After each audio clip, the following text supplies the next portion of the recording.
Hello friends, my name is Anne-Marie and today is a great day to learn something new. It certainly is, so let's do that together. My name is Gabe. Friends, welcome to Studio Classroom. You're just in time for day 2 of our article called Don't Ignore the Risk.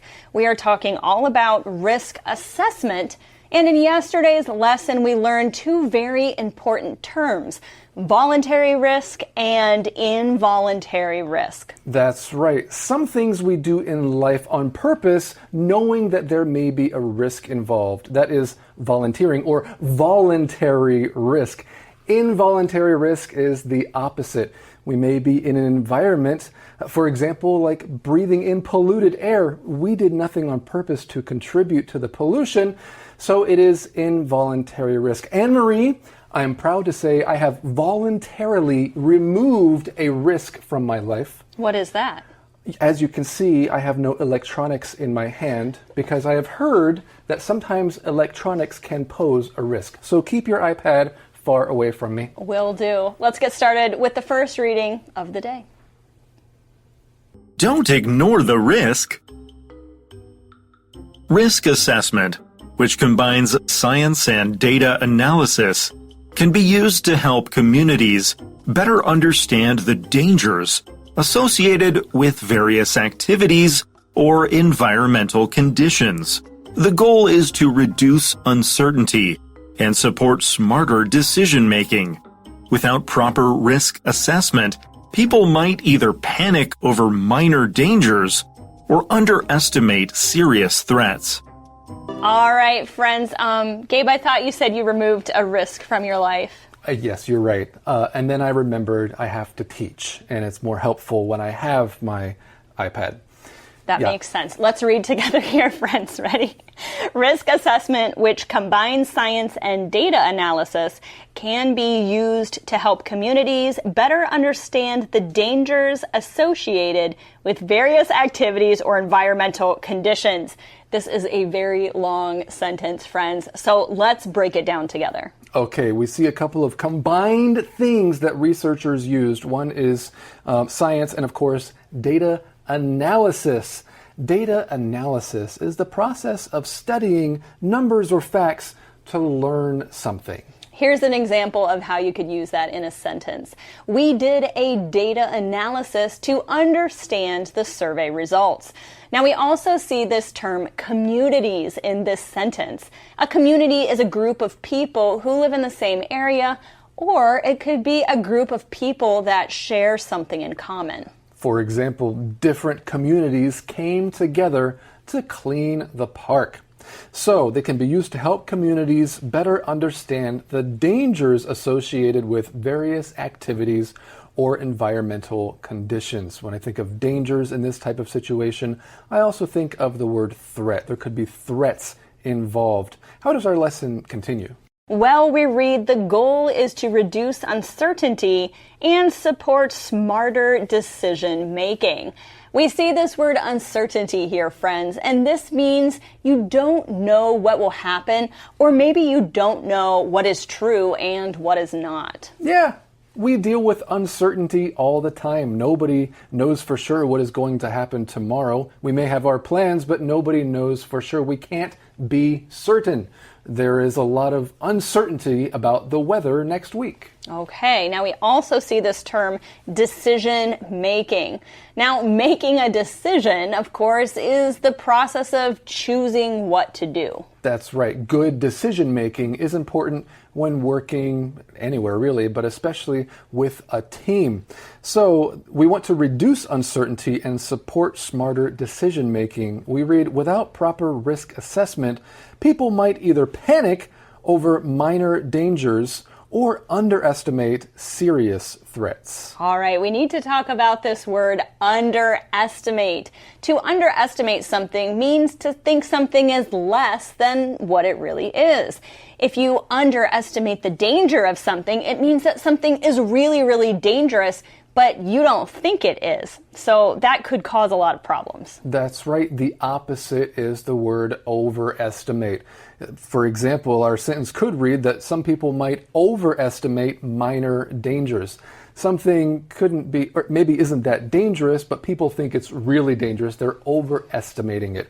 Well, we do have more to learn in our next reading. Don't ignore the risk. In the context of environmental pollution, risk assessment carefully examines how pollutants could pose harm to humans, ecosystems, or both. Take soil and groundwater pollution as an example. If hazardous substances are trapped deep underground with no way of reaching drinking water supplies, the risk is low. But if those substances seep into wells or rivers, the danger becomes more serious. All right, thank you so much, Jack. Friends, we read on here, in the context of environmental pollution, risk assessment carefully examines how pollutants could pose harm to humans, ecosystems, or both. So we've talked a little bit about this word context before, friends, but let's define it again now. That's right. Here we see it in this phrase, in the context of.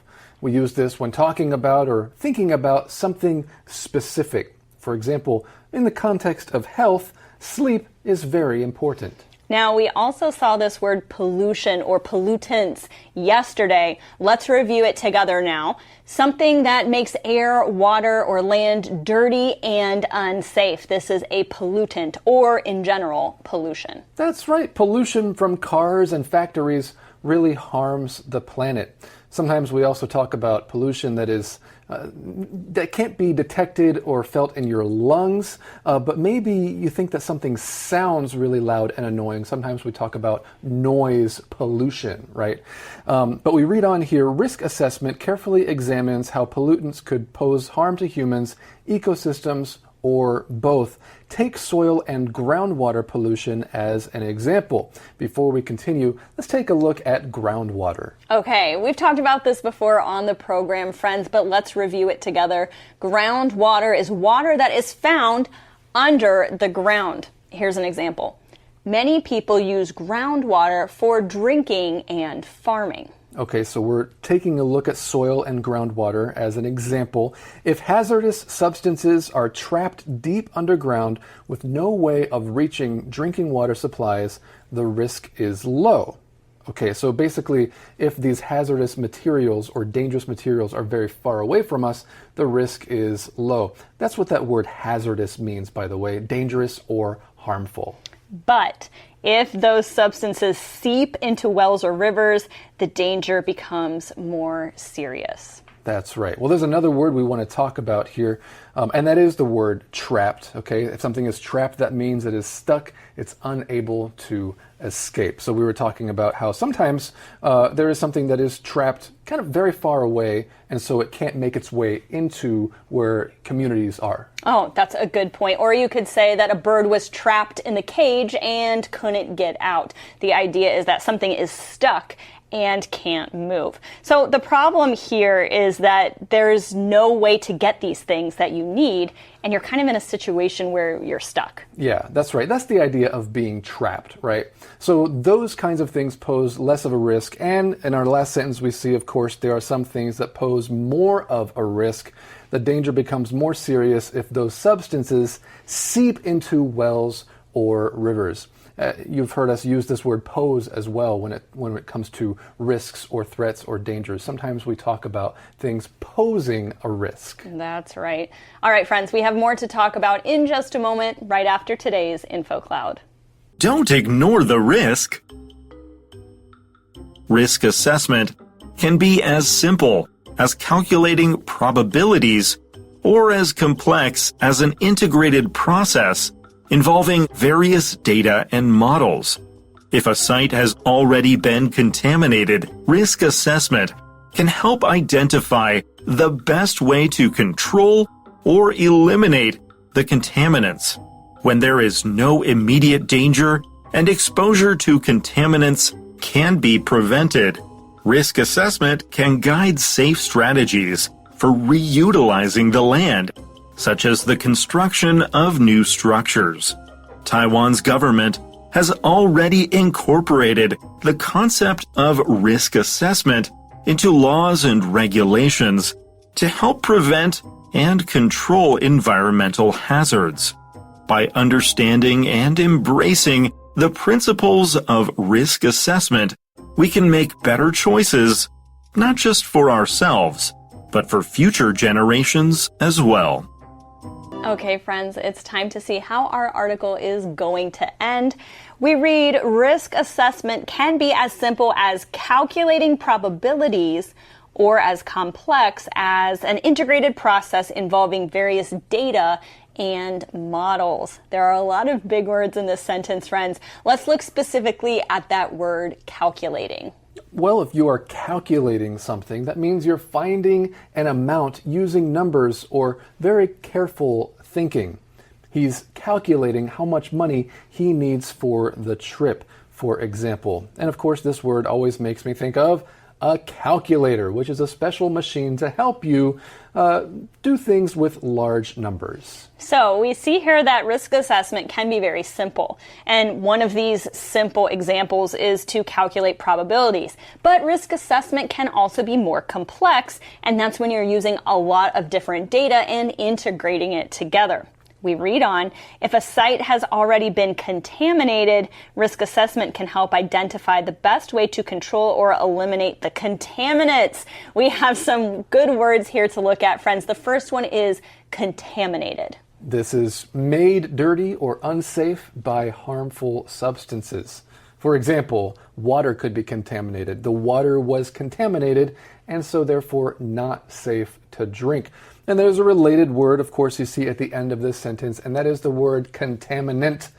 This is a harmful substance that makes something dirty or unsafe. So the contaminants are what make something contaminated. The scientists tested the river for contaminants, or you could say the river was contaminated.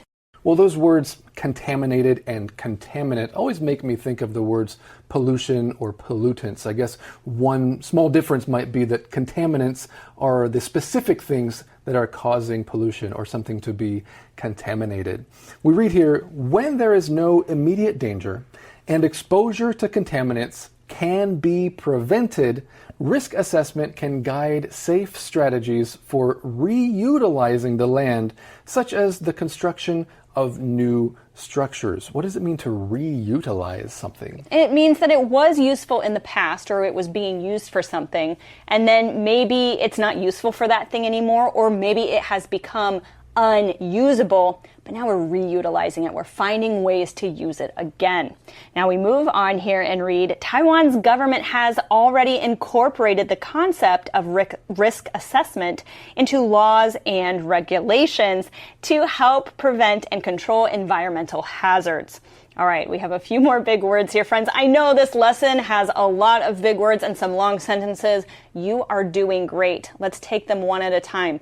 First, we see this word incorporated. This means to be included or added as part of something. Yeah, for example, maybe your teacher likes to incorporate videos into the lessons to make it fun.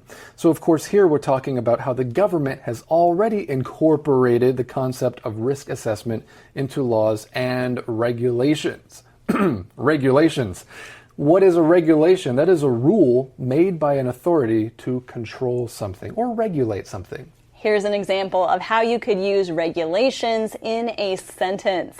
There are strict regulations for food safety in restaurants. All right, let's keep reading here to the end, friends.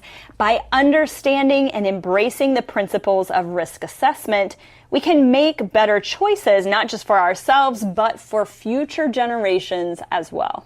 You know, one of the key takeaways, I guess, I took away from this lesson is that we shouldn't be afraid about everything or scared about everything just because it could be considered a risk. It's possible to assess those things to see how risky it actually is. Or if the risk is worth it, because some risks are worth taking and some maybe aren't. We're going to talk about that more in just a moment, but right now let's go to today's fun fact.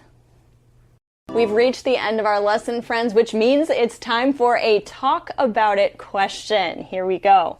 Do you think risk assessment is only useful in situations like disaster prevention, or could it be useful in daily life as well, Explain. Well, Anne-Marie, I think we do risk assessment all the time. We just don't call it risk assessment. I totally agree with you. It's like we don't always say, oh, I'm doing risk assessment right now, but I'm choosing to trust this person in this relationship and, maybe share some things that are pretty sensitive or personal. That's risking in some way, and you're assessing the relationship to make sure it is worth it or not. I think we do this with our life choices as well, friends. Maybe we choose to switch jobs, or we choose which school to go to or which school not to go to. All of those things are risks, and we just have to decide if they are worth it or not. Well, that's all the time we have for today. My name is Anne-Marie. And my name is Gabe. We will see you next time right here on Studio Classroom.